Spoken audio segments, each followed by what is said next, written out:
Trump साहब कहते हैं कि ये जंग मैंने रुकवाई है। आप इसके ऊपर क्या सोचते हैं कि वो सारा क्रेडिट ले गए सर इतने आराम से?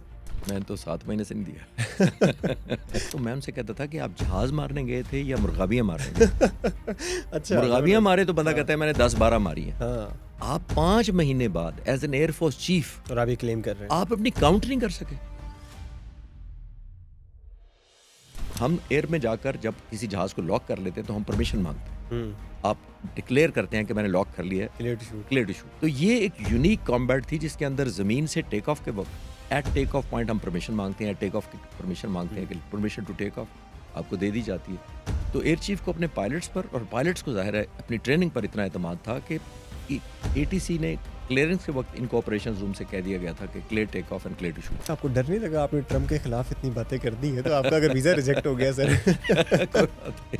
ऑपरेशन रूम के अंदर आपका सवाल कि कितने लोग, बहुत सारे लोग होते हैं ऑपरेशंस के, एयर चीफ को हेल्प कर रहे होते हैं, इनपुट आ रही होती है, लेकिन ये एयर चीफ तकरीबन 20 दिन अपने घर नहीं गए अच्छा, ऑपरेशन रूम में सोते।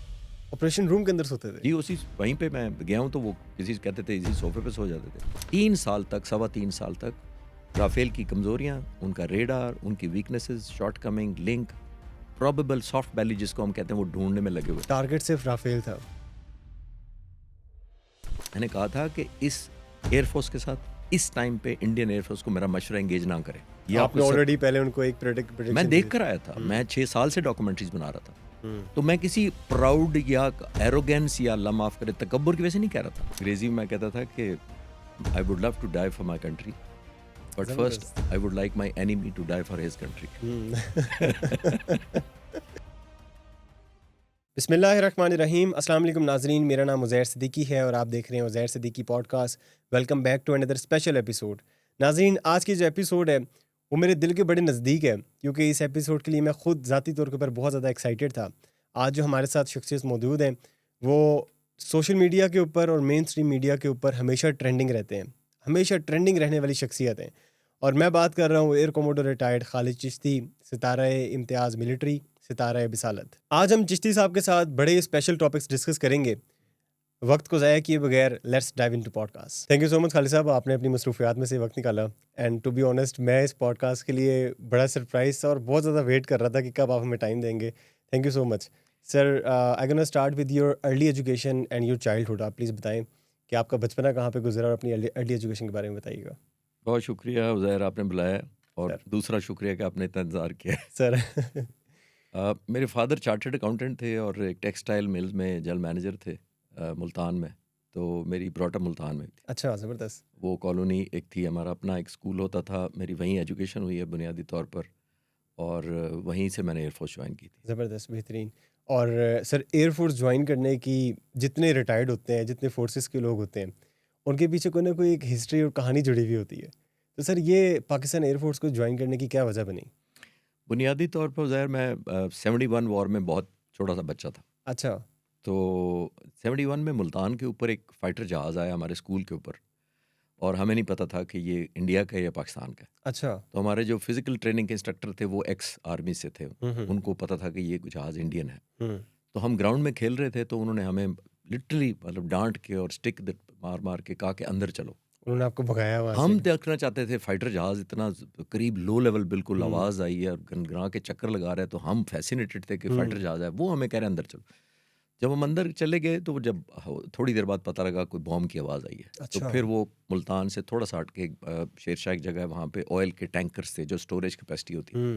बाद में हमें पता लगा कि वो हिंदुस्तानी जहाज़ था, उसने वहाँ पे बॉम्ब फेंके हैं और वो जो पेट्रोल में आग लग गई, और बाद में ब्लास्ट हो गया। हमारे ब्लास्ट हुए और कई लगने लगी रही। और फिर हमें हमारे टीचर ने बताया कि वो इंडियन जहाज़ था और हमारी यूनिफॉर्म थी बच्चों की, जाहिर है जी जी। स्कूल यूनिफॉर्म जैसे होती है। तो उन्होंने कहा कि हम, मुझे ये था कि कोई आर्मी की यूनिट ये यूनिफॉर्म समझ के तो स्कूल पे बॉम्ब ना गिरा दे। स्कूल पे बॉम्ब ना गिरा। तो पहला तो मुझे एज अ चाइल्ड, बहुत छोटे थे, तो गुस्सा आया कि इसको हमारे जहाज़ों ने मारा क्यों नहीं। तो बाद में पता लगा कि एग्जिट पे कोई मार दिया था उसको। अच्छा। लेकिन मैंने कहा कि हमने नहीं देखा मारते, तो मैंने सोचा कि इसको क्यों नहीं मारा, क्यों नहीं। आपका तो जज्बा मैंने था कहा ज़ाहिर कि है। ये तो यही बनना चाहिए। तो अभी थोड़ा सा वो परवान चढ़ रहे थे ख्यालात। तो फिर मैं कोई मैट्रिक में गया तो मैंने एक कंपटीशन जीता डिबेट का। अच्छा, ज़बरदस्त। स्कूल में? स्कूल के स्कूल तो में। मुझे एक फर्स्ट प्राइज़ मिला। एक रिटायर्ड ब्रिगेडियर साहब थे वहाँ पे जो हमारे कंपनी में ही होते थे। उन्होंने मुझे जो बुक दी उसका नाम था परफ शाह मुजाहिद, वाह ज़बरदस्त। और फिरोज सन्स की थी, मुझे आज भी याद है। और परफ शाह मुजाहिद का मतलब ज़ाहिर है एयरफोर्स के बारे में थी, यम आलम की, सरफराज बेग, उनकी स्टोरीज थी। तो जब मैंने वो पढ़ ली तो उसके बाद फिर जज्बे और जवाब और हो ज़रा गए। पक्का हो गया। ज़बरदस्त, This is- बेहतरीन। चलें जी, और ये हमें आज तक नज़र आता है कि वो इंस्पिरेशन आपकी आज तक ज़िंदा है माशाल्लाह। रिटायर्ड होने के बावजूद आप बड़ी बेहतरीन किस्म की काविश कर रहे हैं। Thank you. Sir, during training कोई ऐसी चीज़ जो आपने, ऐसी स्किल जो आपने लर्न कर ली और आपको लगता है कि वो लाइफ टाइम तक आपको जो है ना फ़ायदा देगी, ड्यूरिंग आपकी जो पाकिस्तान एयरफोर्स की जो आपकी ट्रेनिंग थी उसके तो दौरान? ज़हर एक नहीं है, इसकी अच्छा। वजह ये कि मैं तो एफएससी करके गया था, इतने इतने बड़े बड़े बाल थे। अच्छा। तो हम तो समझ रहे थे कि हम बड़ी दुनिया ऑलरेडी कॉन्कर कर चुके हैं। जब एफएससी कर ली थी हमने, तो जैसे सबकी उम्र में होता है। ज़ाहिर है। तो जब एयरफोर्स में मैं गया तो फिर मुझे समझ आया कि हमें कुछ भी नहीं आता। और जो आज मैं हूँ, जो अल्लाह ताला के बाद, वालिदैन के बाद, असातिज़ा के बाद जो है, वो सब कुछ पाकिस्तान एयरफोर्स का दिया। ज़बरदस्त। जो मैं बात कर पा रहा हूँ, जो मेरी एक पैशन है पढ़ने का और पढ़ाने का भी है, ये सारे का सारा जो भी आप देखते हैं पर्सनैलिटी डेवलप करती है, वो पाक फ़िज़ाइया बहुत बड़ी कंट्रीब्यूशन करती है। और सिर्फ पाक फ़िज़ाइया नहीं, मेरा ख्याल है जितनी फोर्सेस हैं, पाकिस्तान आर्मी Definitely. है, नेवी है, जी। दे ऑल आर, मतलब बंदा ऐसा डिसिप्लिन्ड हो जाता है एब्सोल्युटली। कि अब वो मैं एक अपनी बात कर रहा हूँ सर क्योंकि मैं एयरफोर्स में था, तो मुझे ज़रूर, जैसे मैंने कहा कि उस्तादों ने, वालिदैन ने बहुत कुछ सिखाया, लेकिन जो रिफाइनमेंट और पॉलिश करते हैं एज एन ऑफिसर, आपके अंदर वो बिल्ड की जाती है, वो कैरेक्टर, वो इंटेग्रिटी, वो सेल्फलेसनेस, डिवोशन। क्योंकि मैंने रियल लाइफ में फिर हीरो देखे एयरफोर्स में से। ज़बरदस्त। अपने सामने देखा है, मैं मालूम ये थे। अपने सामने देखा कि सरफराज रफ़ीकी की ये कहानी थी। अपने सामने देखा कि एयर मार्शल नूर खान है, जो एयर मार्शल अफसर खान है, जो जिनको मैं कहता हूँ कि ये एयरफोर्स के हमारे वालिद थे। तो वहाँ से फिर एक इंस्पिरेशन शुरू होती है और एक रोल मॉडल, ये एक स्टैंडर्ड ऐसा सेट कर दिया उन हीरोज़ ने आज तक, जो हमारे लिए एक चैलेंजिंग भी है और एक ज़ाहिर है। ऑब्लिगेशन भी है। एक उनको follow इंसान करना। हमेशा वो कंफर्ट अचीव करने की कोशिश करता है ना कि यार हमने इनके जैसा बनना है। एग्जैक्टली। बेहतरीन। सर, हर फ़र्द जो होता है, जो रिटायर्ड होता है पाकिस्तान आर्मी से, पाकिस्तान एयरफोर्स से, पाकिस्तान नेवी से, उनका कोई ना कोई एक ऐसा वाक़या होता है जो उनको ज़िंदगी भर के लिए याद रहता है। या वो बहुत मज़ाहिया होता है, या वो पीएमए का वाक़या होता है, या कोई बड़ी इस तरह की सिचुएशन होती है जहाँ पर उन्होंने हार्डनेस अपनी फ़ील की होती है। तो पाकिस्तान एयरफोर्स सर्विस के दौरान आपका ऐसा कौन-सा वाक़या है जो आप कभी भी नहीं भूलेंगे? बहुत सारे हैं, लेकिन मैं आपको समरी ये बता दूं कि ट्रेनिंग होती है बहुत टफ, और ज़ाहिर है day to day ground training बड़ी टफ होती है, फिजिकल फिटनेस बड़ी चाहिए होती है, आपको स्टेमिना बड़ा रखना पड़ता है। बिल्कुल। आप टिल एयर कमोडोर में रिटायर हुआ तो जी, आपको जी। 100% फिट रहना होता है, क्योंकि आपने फ्लाइंग करनी होती है ऑल थ्रू कैरियर। हुँ, तो वो उस दौरान आपको सबसे ज़्यादा, जब हम फ़र्ज़ किया मैं ट्रेनिंग गया हूँ, लोअर टोपा गया हूँ ट्रेनिंग के लिए, तो बहुत ज़्यादा फिजिकल ऐसा जिसको हम रगड़ा कहते हैं, हुँ। आपको रगड़ा लगता है ताकि आपको पॉलिश किया जाए, आपकी डिटर्मिनेशन, आपकी अना मारी जाए, मुश्किल आपके वक़्त अंदर के लिए तैयार किया मुश्किल वक्त के लिए तैयार किया जाए। और ऑब्वियसली मैं थ्रू आउट, अब आपके नौजवानों के लिए क्योंकि रेलिवेंट होगा ये बात जो मैं करने लगा हूँ, तो मेरी ज़ाती उतनी रेलिवेंट नहीं होगी जितनी ये बात रेलिवेंट होगी शायद, कि देखिए दुनिया में अगर आपने एक बड़ा गोल सेट करना है तो बाकी ट्रांजिशन है। बिल्कुल। मोहम्मद अली बॉक्सर ने कहा था, बड़ी खूबसूरत बात कही थी। Muhammad Ali boxer 6 foot 3 inch का कद का बॉक्सर थे, सारे जानते हैं हम, हुँ, और इतने मस्कुलर थे, बहुत बड़ी दुनिया में नाम पाया उन्होंने। ऐसे ही है, बिल्कुल मैं ऐसे जब ही है। बच्चा था तो उनको देखता था तो मैं समझता था मोहम्मद अली बॉक्सर क्योंकि पैदा इस तरह हुए हैं कि 6 फुट 3 इंच कद है इनका, 225 पाउंड इनका वजन है, हुँ, बाजू मेरे 2 बाजुओं से ज़्यादा मोटे हैं और डबल फासले पे मार सकते हैं, तो हुँ, इनको अल्लाह ताला ने सलाहियत ये दी है। हुँ। तो बाद में जब उनका एक इंटरव्यू मैंने सुना तो उन्होंने बड़ी खूबसूरत बात कही। उन्होंने अंग्रेज़ी में कहा था कि मुझे ट्रेनिंग के हर मिनट से नफ़रत थी, अच्छा।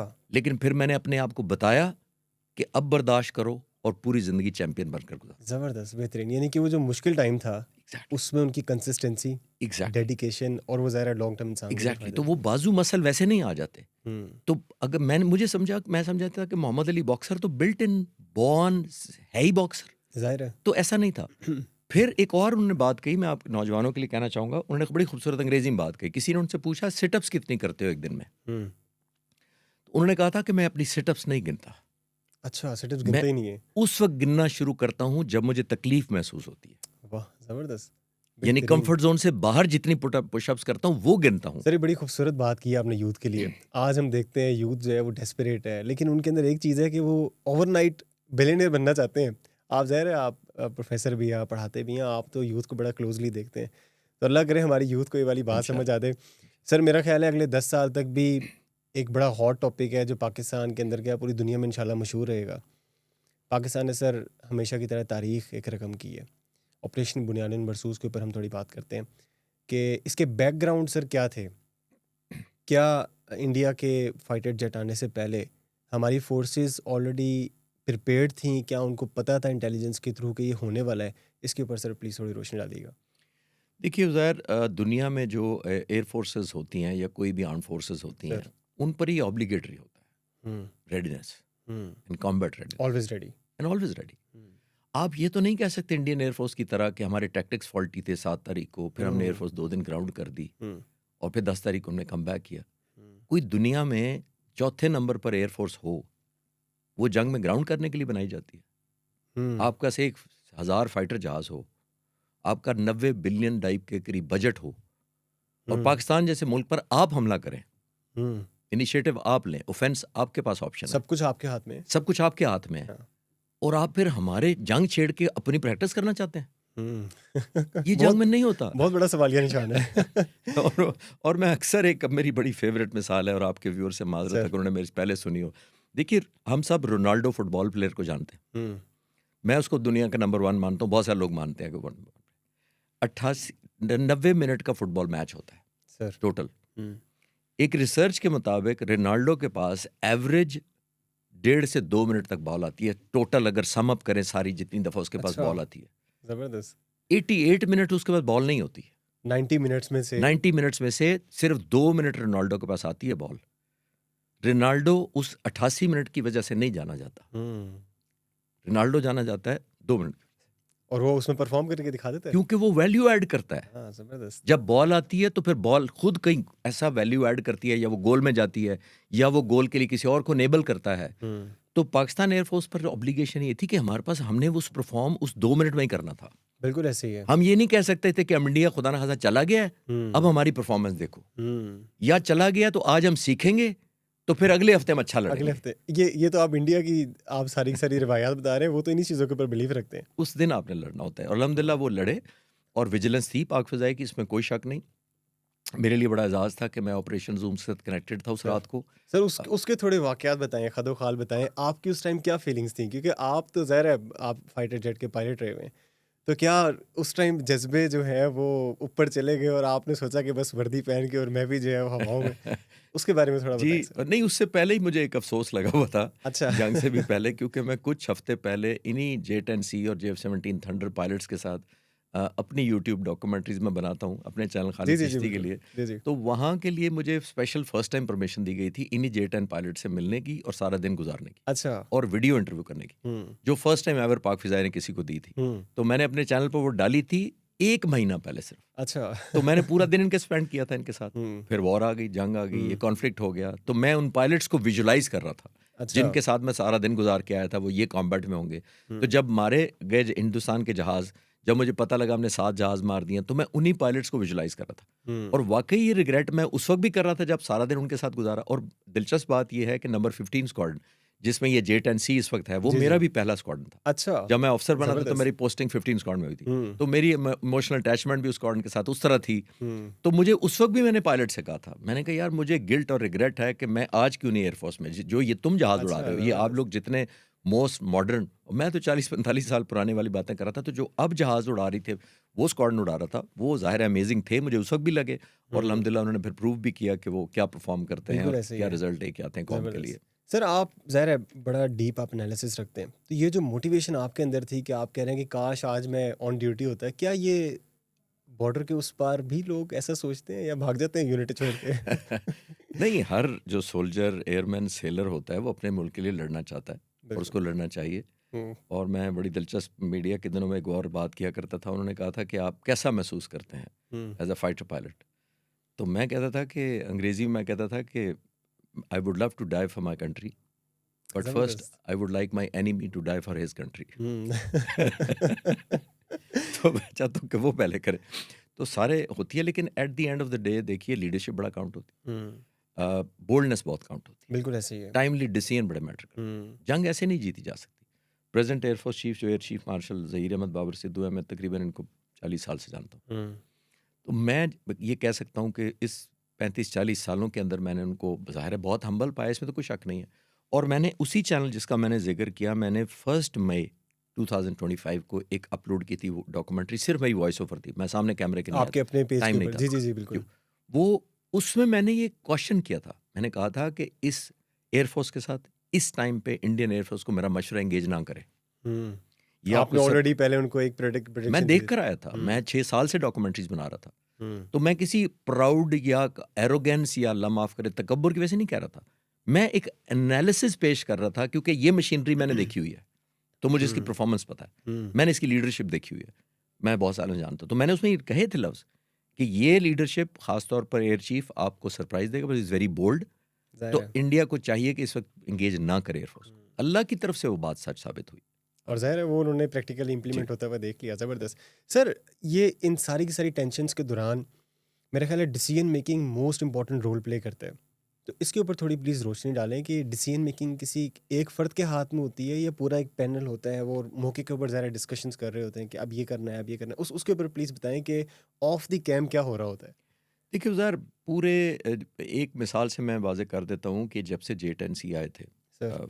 तकरीबन मार्च 2022 के, हम्म, और ये तकरीबन 3.25 साल बाद ये मार्का हुआ। इस पूरे दौरान मैं पाक फ़िज़ा के सरबराह से जब भी मिला और इन पायलट से जब भी मिला, इन्होंने मुझे बताया कि ये राफेल एंटी राफेल टैक्टिक्स के लिए डेडिकेटेड उनको कहा गया था कि आपने कॉम्बैट मिशंस करने हैं। अच्छा। राफेल को फोकस, जिसको माइक्रोस्कोप के नीचे जैसे केमिस्ट्री की जी जी जी लेबॉर्ट्री में बिल्कुल रखते हैं, बिल्कुल। उस तरह करना है। अच्छा। तो ये पायलट्स 3 साल तक, 3.25 साल तक राफेल की कमज़ोरियाँ, उनका रेडार, उनकी weaknesses, shortcoming, link, probable soft valley जिसको हम कहते हैं, वो ढूंढने में लगे हुए थे। टारगेट सिर्फ राफेल था। राफेल था। तो ज़बरदस्त। ऐसे तो नहीं होता कि सबसे मॉडर्न जहाज़ है वो सबसे ज़्यादा 4 वो मारे गए हैं।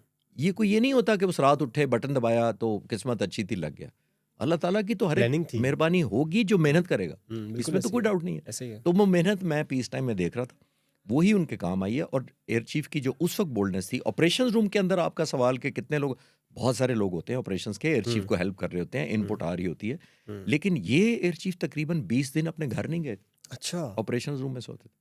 ऑपरेशन रूम के अंदर सोते थे। जी, उसी वहीं पे मैं गया हूँ, तो वो किसी से कहते थे इसी सोफे पे सो जाते थे, ज़बरदस्त, तो उसी बेहतरीन। कुर्सी पे। तो वो ये एक इन्वॉल्वमेंट है, लीडिंग फ्रॉम द फ्रंट की एग्जांपल होती है, और टेलिंग पीपल कि बुरा वक्त या अच्छा वक्त मैं बैक पे खड़ा हूँ तुम्हारे, तो ये बहुत बड़ा हौसला देती है एक टीम को। ज़ाहिर है वो लीडरशिप अच्छी हो या लीडरशिप ऑनेस्ट हो अपने मुल्क के साथ।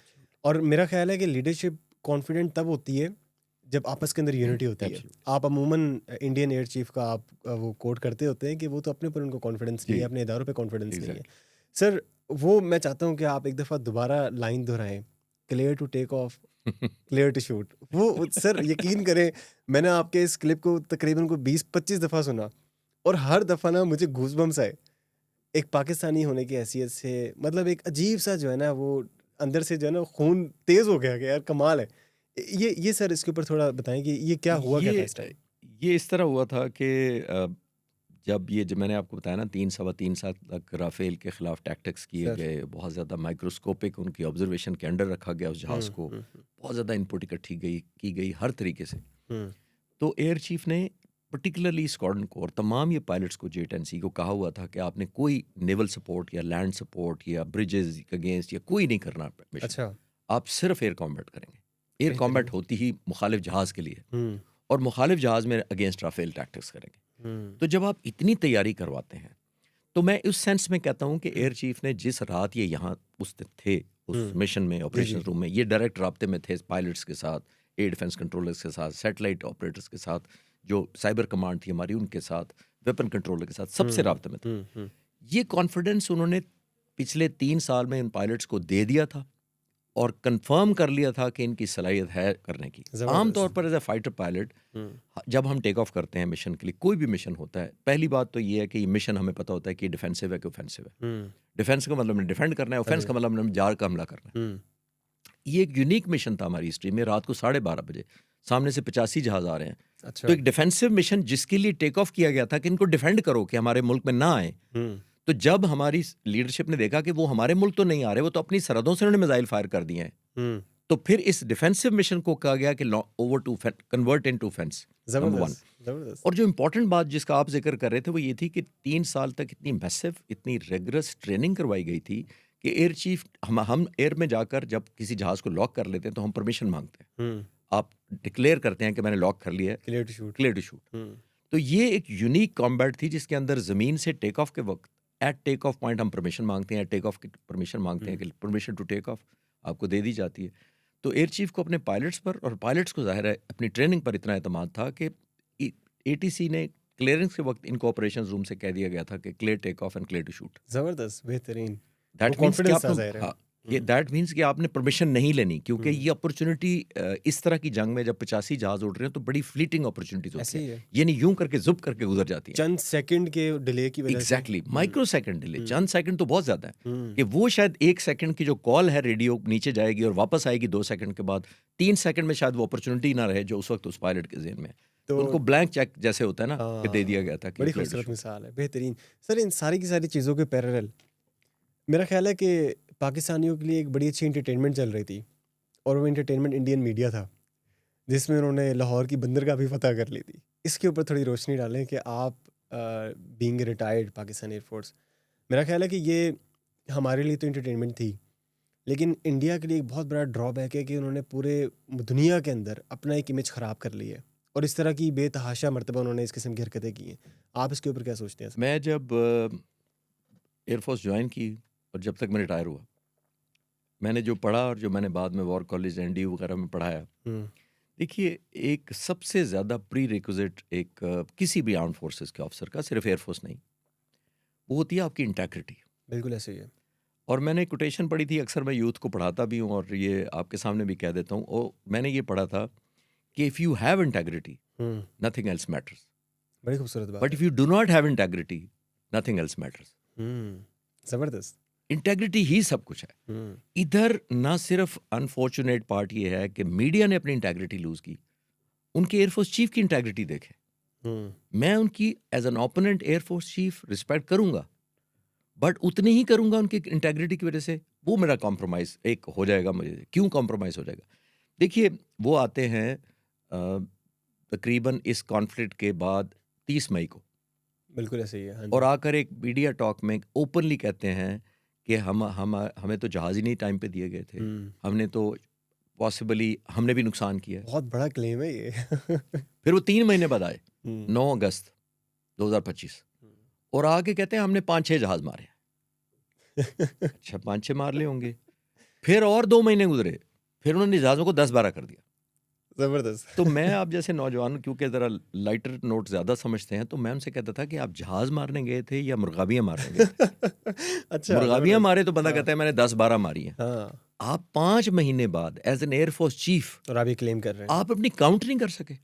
और मैं अक्सर मीडिया पे कहता आया हूँ पिछले 7 महीनों से कि मैं एज अ फाइटर पायलट, हम जो मिशन करने जाते थे, बॉम्बिंग का, स्ट्राफिंग का, कोई भी, जब तक आप रिजल्ट काउंट नहीं करते थे स्ट्राफिंग का या बॉम्ब्स का, हम उसको BDA कहते हैं, बॉम्ब डैमेज असेसमेंट। अच्छा, जबरदस्त। जब मैं बॉम्ब फेंका तो मुझे पता नहीं थी 90% बॉम्ब गिरा मेरा एक्यूरेट गिरा या टारगेट पे है या 90% गिरा है, 70% गिरा, मिस हो गया, व्हाटएवर, तो उसको BDA कहते हैं। हम उस दिन छुट्टी नहीं करते, हमारी छुट्टी कंडीशन होती है, यानी पैकअप हमारा जो होता है कंडीशनड होता है फॉर डीब्रीफ। अच्छा, तो ये एक एयरफोर्स है जो 5 महीने बाद एयरफोर्स कह रहे हैं 10-12। I mean so strange. बचकाना हरकत ही है ना सर।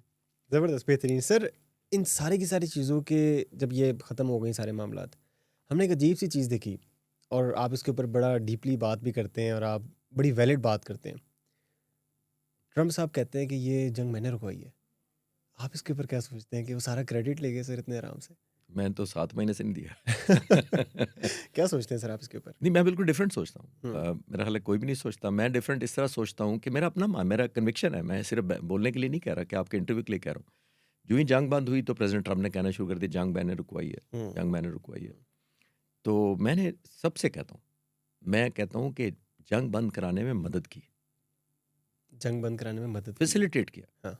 जंग बंद नहीं कराई। जंग बंद कराई है इस कौम के 25 करोड़ लोगों ने, बिल्कुल ऐसे ही है। इस मुल्क की तीनों मसल्ह अफवाज ने, और ख़ास तौर पर पाक फ़िज़ाइया ने जो 7-0 किया है उसके बाद से जंग इसलिए बंद हुई है।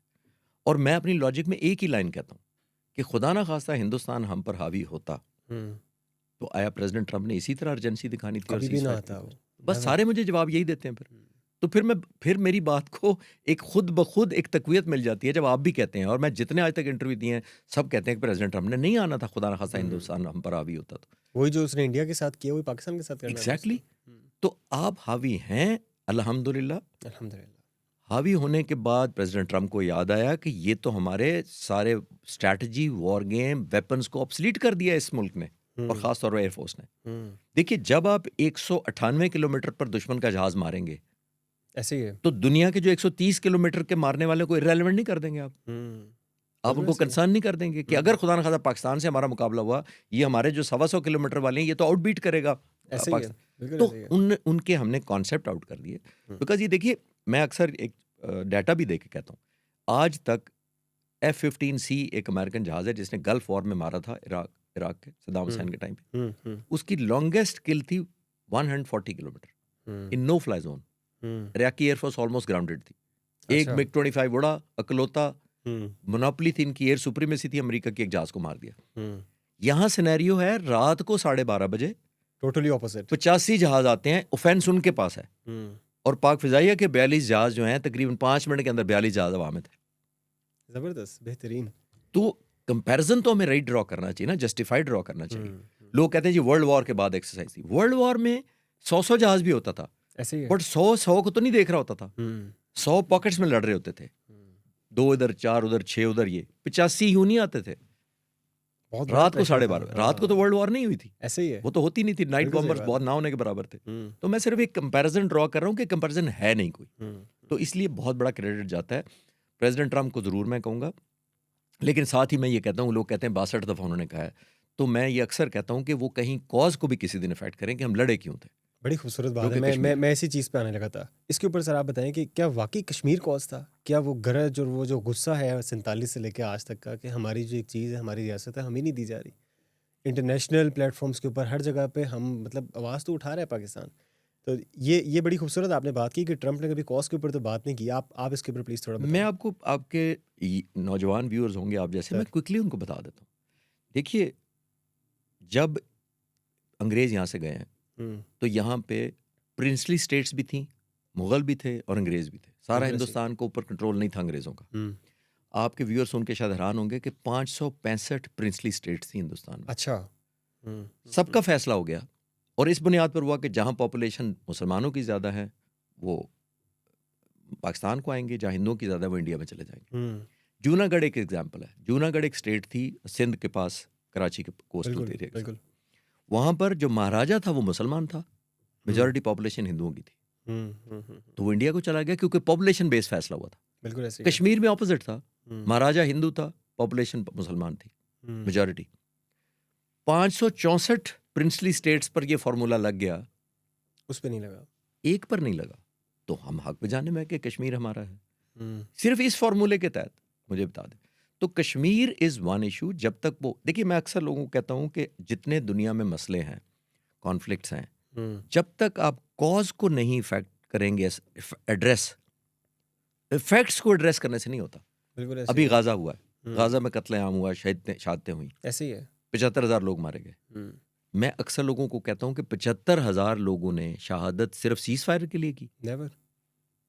इशू क्या है? ये इफेक्ट थी जो इजराइल बमबारी कर रहा है, फिर हम इफेक्ट्स की बातें कर रहे हैं, एम्बुलेंस इतनी चली गई, खाने के ट्रक इतने चले गए, ये सब इफेक्ट्स हैं। कॉज क्या है? उसके ऊपर फलस्तीन की रियासत कोई नहीं है, कोई बात नहीं कर रहा उसके ऊपर। उसकी बातें करें। हाँ। और करते करते फिर मैं नैरेटिव को, आखिरी बात इस पर जरूर टच करते चलूं कि देखिए, परसेप्शन बिल्ड करके इस पूरे कॉन्फ्लिक्ट को गाजा क्राइसिस कर दिया गया। It is a Palestine crisis. Exactly, बड़ी खूबसूरत बात है। पैलेस्टाइन की क्यों बात नहीं करते? क्योंकि उन्होंने कर दिया कि Gaza Gaza Gaza Gaza Gaza Gaza. Gaza. तो इनके साथ जो नाइंसाफी हुई है, जब 1948 के अंदर जब वादा किया गया था स्टेट बनाने का, उस वक्त तो जू सिर्फ 15% थे इधर, ऐसे ही है। बाकी पैलेस्टीनियन थे। वादा किया गया था बसाएंगे, जब कहा कि 2 मुल्क बना देते हैं, तो फिर जूस को लाकर पॉपुलेशन बढ़ाई गई, फिर फलस्तीन कुछ भी ना बना। इंटेंशनली किया गया ना फिर तो। ज़बरदस्त। Sir, are you hopeful as a retired कि हम कश्मीर को इंशाल्लाह वापस लेंगे? आप इसके ऊपर क्या कहेंगे? देखिए, मिलिटरीली एक होती है चीज़ और एथिकली डिप्लोमेटिकली एक होती है। बिल्कुल। आई थिंक हमें, मेरे पास एक और बड़ी अजीब सी मैं बात शायद आपको लगे, हमें ग्रो इकोनॉमिकली और खुशहाली इस हद तक ले आनी चाहिए कि वो लोग कहें कि हमने तो आज़ाद होकर इधर ही जाना है। हमें इकोनॉमिक पावर बनना चाहिए, सिर्फ मिलिट्री पावर नहीं बनना चाहिए। हमारी सोशल लाइफ इतनी अच्छी होनी चाहिए, चाइना की हमारी मिसाल लिविंग है। स्टाइल। एग्जैक्टली, चाइना मिसाल है बड़ी अब खूबसूरत। हर मुल्क चाइना के साथ जाना चाहेगा। ऐसे ही है। अफगानिस्तान के अंदर जो पठान उर्दू स्पीकिंग रहते हैं, वो आज उनको चॉइस दें जो अफगानिस्तान में रहते हैं, जो हम्म। पश्तो स्पीकिंग है या उसके, उनसे कहें पाकिस्तान में रहना है या अफगानिस्तान में, क्यों यहाँ आना चाहते हैं? बिकॉज इधर लाइफ बेहतर है अफगानिस्तान की निस्बत। बिल्कुल ऐसे ही है। ठीक, तो मैं उसी सेंस में कह रहा हूँ कि हमें सिर्फ मिलिटरीली नहीं करना चाहिए, हमें economically, socially, justice, standard of living, quality of life इतनी खूबसूरत करनी चाहिए कि उन लोगों के पास चॉइस ही ना आए, हिंदुस्तान रोक ही ना सके। ऑटोमेटिकली ज़रा वो अट्रैक्ट होंगे ना एक पॉलिश हुई हुई चीज़ को देख के। जब कोई चीज़ चमक रही होती है तो बंदा उस पे तो आज attract हमारे होता है। सारे बच्चे अमेरिका का क्यों वीज़ा लगवाना चाहते हैं, बाहर क्यों जाना चाहते हैं? They think quality of life वहाँ बेहतर। बाय द वे, आपको डर नहीं लगा आपने ट्रम्प के खिलाफ इतनी बातें कर दी है तो आपका अगर वीज़ा रिजेक्ट हो गया सर? कोई बात नहीं। वो इस अच्छा। उम्र में थोड़ा सा वीज़ा कम इम्पोर्टेंट हो जाता है और आपके अपना वो कहते हैं कि जज्बा अपनी जो है जज्बा नहीं है, अपने एथिक्स और मोरालिटी, हाँ, वो ज़बरदस्त ओवर बेहतरीन। रूल करता है आपको। सर आप उस्ताद भी हैं, आप बच्चों को बड़ा क्लोजली देखते हैं। हमारा आखिरी टॉपिक है आज के पॉडकास्ट का। हमारी यूथ इस टाइम सर पाकिस्तान के अंदर डेस्परेट है। मैं भी अपने आप को यूथ में काउंट करता हूँ फ़िलहाल। श्योर। तो सर बच्चा यहाँ पे रुकना नहीं चाहता, वो कंफ्यूज्ड है, उसको यहाँ पे कोई फ्यूचर अपना बनता हुआ नज़र नहीं आ रहा। आपने कायदे-ए-आज़म के ऊपर बड़ी रिसर्च की है, तो इन दो चीज़ों को अगर आप आपस में अगर आप कनेक्ट करना चाहें, यूथ और कायदे-ए-आज़म। कायदे-ए-आज़म का एक विजन था, वो पाकिस्तानी यूथ को जिस तरह का देखना चाहते थे, मेरा नहीं ख्याल आज हम उसके ऊपर 100% उतरते नज़र आ रहे हैं। आप इसके ऊपर क्या कहना चाहेंगे सर प्लीज़? देखिए यार, मेरा जो कायदे-ए-आज़म पे लेक्चर देने की या टॉक्स देता हूँ पाकिस्तान में भी, हमने एक जिन्ना लाइब्रेरी अमेरिका में खोली है ह्यूस्टन में। मैं पिछले साल 2 दफ़ा गया हूँ 2025 में लेक्चर देने के लिए। मैं तकरीबन 20 साल से कायदे-ए-आज़म की बातें कर रहा हूँ और बिल्कुल। मेरी ये शर्त होती है कि उसके मैं पैसे नहीं लेता, जहाँ पे भी जाता हूँ। जहाँ पे भी जा सकता हूँ अपने एक्सपेंस पे जाता हूँ, अपनी गाड़ी में जाता हूँ। एक बार बेहतरीन, इसलिए कि मैं कायदे-ए-आज़म का अपने पे कर्ज कम करना चाहता हूँ। नंबर वन, बड़ी खूबसूरत दैट्स बात। माय मोटिवेशन कि मुझे ये बताइए कि मैं इस मुल्क में पैदा हुआ अल्हम्दुलिल्लाह, एक आज़ाद मुल्क में। मैं एयर कमोडोर बना, सदर पाकिस्तान ने मुझे सितारा इम्तियाज़ दिया। बिल्कुल। 11 साल बाद सितारा बसालत, ये 2 मेडल्स मुझे मिले। आया, मैं अपने आप को याद कराता रहता हूँ कि अगर मैं हिंदुस्तान में होता एज अ मुसलमान तो मैं एज अ फाइटर पायलट बन सकता था। 3000 घंटे उस मुल्क ने मेरे पे ट्रस्ट करना था कि जहाज़ मुझे दे 3000 घंटों के लिए हवा में ले जाऊँ। तो ये सब कुछ है अल्लाह ताला के बाद कायदे-ए-आज़म की वजह से। बिल्कुल ऐसे ही है। तो बड़ी मैं तो अपना खूबसूरत बात। कर्ज कम करने के चक्कर में हूँ, थोड़ा सा कम हो जाए, उतर तो नहीं सकता कायदे-ए-आज़म का जो मेरे पे। That's number 1। दूसरा, मैं कायदे-ए-आज़म के लेक्चर देने का यूथ को मकसद ही यही है कि हम बाकी तो बहुत बँट गए, पॉलिटिकल पार्टियों में बँट गए, रिलीजन पार्टियों में बँट गए, सुबाइयत में बँट गए, शिया सुन्नी में बँट गए, ऐसे ही है। बाँट दिया गया हमें। हमारे पास अभी भी एक लीडर है। देखिए, नबी करीम सल्लल्लाहु अलैहि वसल्लम की मैं बात इसलिए नहीं कर रहा यहाँ पे कि वो इतना बड़ा रुतबा है कि हम सब कहते हैं भाई हम उनके लेवल को कैसे पहुंचे। मैं तो आपके सामने एक 80 साल पहले का लीडर पेश कर रहा हूँ, 1400 साल पहले का नहीं कर रहा, जिसको फॉलो कर रहा हम जैसा था। हम जैसा था, अगर हम ये फॉलो करना शुरू कर दें कि उसकी जो इंटेग्रिटी, सेल्फलेसनेस, डिवोशन, मैं उनको एज अ सिंबल के तौर पे पेश करता हूँ यूथ को कि देखो ये 80 साल पहले लीडर था। ये वो लीडर था जो आखिरी वक्त तक, जब गवर्नर जनरल है मुल्क में, कितनी उसके पास एम्पावरमेंट है, वो फाउंडर ऑफ पाकिस्तान है, बाहर बैठा लॉन में सिगार पी रहा है और आईडीसी को कहता है सिगार का बिल लेकर आओ। आखिरी दिनों में बिल्कुल निढाल रहते थे। और एडीसी ने कहा सर आप गवर्नर जनरल हैं, आपके तो बिल अदा हो चुके हैं बिकॉज आपकी तबीयत भी बहुत ख़राब थी। तो कहते हैं कि सारे बिल लेकर आओ। अपनी ज़ाती चेक बुक से वो बिल क्लियर किए और अंग्रेज़ी में एडीसी को कहते हैं सिगार पीना बुरी आदत है और मेरी कौम मेरी बुरी आदतों का खर्चा क्यों उठाए। अल्लाह अकबर। तो ये मैं कोई पुरानी 1400 साल तो नहीं बातें कर रहा, मैं तो 80 साल पुरानी बात कर रहा हूँ कि हियर इज़ अ लीडर जो एक रोल मॉडल है, जो हमारे लिए बहुत बड़ी इंस्पिरेशन है। उसके लिए तो इकट्ठे हो सकते हैं। ये वो लीडर था जो, देखिए, इलाज करवाने बाहर नहीं गए क्योंकि मुल्क डिवाइड हुआ था, साजिशें हो रही थी कि दोबारा किसी तरह यूनाइट हो जाए। कायदे-ए-आज़म चाहते नहीं थे कि अंग्रेज़ों को, क्योंकि उधर गवर्नर जनरल वही थे लॉर्ड माउंटबेटन, जी जी बिल्कुल, वो चाहते नहीं थे कि मेरी बीमारी का उनको पता लगे कि पाकिस्तान को ख़त्म ना कर दें दोबारा से। अपना इलाज कराने बाहर नहीं गए, इस वजह से नहीं कि अफोर्ड नहीं कर सकता था मुल्क। एक तो उन्होंने कहा कि ये फजूल खर्ची है, दूसरा उनको ये था कि मेरे सारे टेस्टों का अंग्रेज़ों को पता लग जाएगा, ये ऑनेस्टी मेडिकल टेस्ट, अपने मुल्क के साथ ऑनेस्ट से तो वो ज़ाहिर है सिंसेरिटी, अपना इलाज नहीं करवा रहे। कुर्बानी दी उन्होंने। एक डॉक्टर तो आ सकता था ना, लियाकत अली खान गए उनसे मिलने के लिए ज़ियारत और जाके कहा कि सर हमें डॉक्टर बुला लेने दें, तो उन्होंने कहा नहीं, सिर्फ इस वजह से कि मेरी जो बीमारी की सीरियसनेस है, जो कि बहुत सीरियस थी, अगर उनको पता लग गई तो वो तो वेट करेंगे कि बस ये तो जाने वाले हैं। जाहिर है। तो मैं कह रहा हूँ ये डिवोशन हमारे है किसी की, हम में से नहीं है। तो वो मैं यूथ को ये कहता हूँ कि आप अपने रोड मैप, जैसे मैंने मोहम्मद अली बॉक्सर का मिसाल दी है कि उसको भी हर ट्रेनिंग के हर सेकंड से नफरत थी, तो आप अगर कंफर्ट से, आपको कंफर्ट जोन से निकलना होता है। एक स्टोरी सुना के ख़त्म कर देते हैं। सर। देखिए, रॉजर बेनिस्टर एक शख्स था, हम्म, मेडिकल का स्टूडेंट था, न्यूरो सर्जरी का, इंग्लैंड का। उससे वो स्पोर्ट्समैन था। 1954 तक, ऑलमोस्ट आज से 80 साल पहले तक हम्म, या 70 साल पहले तक, हम्म, इंसानों का लिए ये मेडिकल साइंस, डॉक्टर्स, फिजिशियंस ये कहते थे कि कोई इंसान 4 मिनट में 1 मील नहीं भाग सकता। 1 अच्छा। मील होता है 1.6 जी जी किलोमीटर। बिल्कुल। 4 मिनट्स ऑफ माइल के बारे में मिथ थी कि कोई भी अगर भागा 4 मिनट से कम में तो वो मर जाएगा, डेथ हो जाएगी, because of blood pressure, blood circulation, hmm, heart sinking, lack of breath, oxygen, hmm, ये खत्म, वो सर्वाइव नहीं कर सकता 4 minutes of mile. Hmm, Roger Bannister साहब ने कहा मैं करूंगा, हालांकि खुद न्यूरो सर्जन बन रहा था। अच्छा। तो डॉक्टरों ने, फैमिली ने मना किया कि तुम मारे जाओगे, क्योंकि डॉक्टरों ने कहा कि जब से दुनिया बनी है हम्म, टिल 1954, हम्म, उसने कहा मैं भागूंगा। तो उसने भागा और 4 मिनट से माइल की बजाय उसने 3 मिनट 59 सेकंड में 1 मील भाग लिया और बच गया, जिंदा भी रहा। जबरदस्त। स्टोरी यहाँ खत्म नहीं होती, हम्म, स्टोरी यहाँ शुरू होती है। उस वक्त से लेके पिछले 70 सालों में आज तक आप हैरानगी होंगे कितने लोग भाग चुके हैं, और इसका रिकॉर्ड कितने साल रहा? उसका रिकॉर्ड रहा सिर्फ 40 दिन। 40 दिन तक। जब से दुनिया बनी है तो कोई नहीं भागा, हम्म, इसका रिकॉर्ड 40 दिन बाद तोड़ दिया गया। और अल्लाह। आज तक दुनिया में 25,000 लोग भाग चुके हैं 4 मिनट्स ऑफ माइल। बेहतरीन। क्यों? जबरदस्त। माइंड सेट है। मैं यूथ Mindset. को ये मैसेज दे रहा हूँ, इट्स हेयर। हम्म, जब किसी ने देखा कि रॉजर ब्रेस्टर ने कर दिया तो 40 दिन में रिकॉर्ड तोड़ दिया। बिल्कुल ऐसे फिर ही है। 25,000 लोग भागे कि अगर वो भाग सकता तो हम भी भाग सकते। इसके साथ साथ सर प्रोसेस के ऊपर बिलीव है कि डेडिकेट होना चाहिए, कंसिस्टेंट होना चाहिए। हमारी Exactly. यूथ के अंदर सबसे बड़ा मसला ये है कि चीज़ों को मुकम्मल नहीं करते। एग्जैक्टली, प्लान करते हैं लेकिन दरमियान में छोड़ परसुएशन, देते हैं। बिल्कुल। परसुएशन करनी चाहिए, बट दिस इज ऑल। जिसे साहब, थैंक यू सो मच। बहुत शुक्रिया, honestly speaking, I enjoyed this session. Thank you so sir much. Thank you so much for your time once Always a again. जज़ाकल्लाह खैर, and I hope हम दोबारा किसी दिन बैठेंगे जरूर, और किसी नए टॉपिक के ऊपर दोबारा से बात करेंगे। जरूर, बहुत शुक्रिया। नाजरीन, ये था आज का पॉडकास्ट। उम्मीद है आपको आज की एपिसोड अच्छी लगी होगी।